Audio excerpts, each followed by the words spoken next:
আজকে আপনাদের unique system 3 পাল্লা আলমারির ভিডিও নিয়ে আসলাম। এটা হচ্ছে আপনার মাঝখানে একটা চুরি বক্স পাবেন, উপরে হচ্ছে 4টা এসএসসির পাইপ দেওয়া, নিচে হচ্ছে 3টা ডাব্বা লাগানো, উপরে 4টা পাইপ, নিচে 3টা ডাব্বা লাগানো। এই মালটা কিভাবে বাসায় ঢোকাবেন, এটা সম্পূর্ণ পাটে পাটে খোলানোর সিস্টেম করে দেওয়া হয়েছে। বাসায় নিয়ে ফিটিং করে আপনাকে কমপ্লিট করে দেওয়ার পর আর একটা ভিডিও ডিজাইনটা দেখেন। উপরে হচ্ছে একটা হ্যাঙ্গার পাবেন, তার নিচে একটা স্পিচ দিয়ে, এখানে হচ্ছে একটা ডয়ার দেওয়া, ডয়ারের নিচে একটা সিন্দুক ব্যবহার করা হয়েছে। সিন্দুকটা হেভি মানে একটা ডয়ার দেওয়া। এটা হচ্ছে আপনার সম্পূর্ণ ভিতরে ডিজাইনটা। আর ডান সাইডের মডেলটা দেখেন, এটা হচ্ছে আপনার উপরে 2টা খোপ পাবেন, মাঝখানে হচ্ছে 2টা, তার মানে 4টা, মাঝখানে 2টা ডয়ার দেওয়া হয়েছে। দেখেন ডয়ারটা। আর এখানে হচ্ছে 1-2টা খোপ পাবেন, এটা চাইলে নামায় রাখতে পারবেন।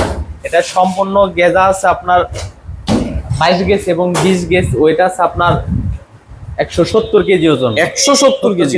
এর প্রাইস পড়বে আপনার 48,500 টাকা। 48,500 টাকা। আর ইমো হোয়াটসঅ্যাপ নাম্বার দিয়ে আছে, আপনি স্ক্রিনশট দিয়ে পাঠাবেন, ওটা আপনাকে লোকেশন বলে দিব।